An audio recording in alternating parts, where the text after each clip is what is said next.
3 more SLP tips that I wish I knew sooner as a long-term care SLP.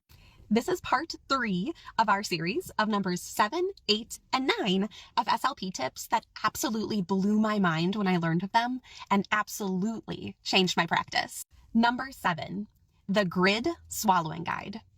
Instead of using a long narrative note to describe someone's dysphagia or someone's swallowing recommendations, instead, use a grid format. Laying out swallowing recommendations in this type of format really helps with carryover because it's much more readable. CNAs can read it in 3 seconds, nurses don't misinterpret it, and it helps to reduce diet errors, liquid mistakes, unsafe supervision levels.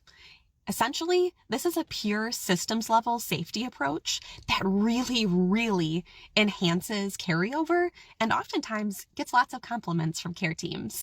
Number 8, put a tiny sign by the bathroom call light for when folks want to self-transfer off the toilet. The reason this works is because oftentimes the pull cord for the call light in the restroom is right next to the grab bar. When folks lean over to grab the grab bar to self-transfer off the toilet, they see that sign and oftentimes will pull the pull cord instead. This works really well if you target sequencing and cause and effect goals because it's something that is right there in that immediate visual field that oftentimes will help someone stop and use the pull cord instead of getting up. Number 9, implement wheelchair parking zones. Yes, you heard that right. Wheelchair parking zones. Essentially putting tape on the floor and focusing on staff education, though you will likely have to work with housekeeping or maintenance for this one. Essentially what you're doing is putting a parking grid on the floor in front of someone's bed, in front of the toilet, different areas throughout a room.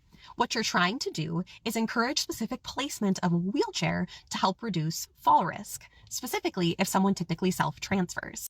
This strategy works because it helps to reduce impulsive transfers, creates an environmental boundary, and is really effective for individuals with dementias, post-stroke, people who have poor insight, or individuals who are a high fall risk. Follow the LTC SLP for more educational content and for part 4, the final part, where we'll cover tips 10, 11, and 12.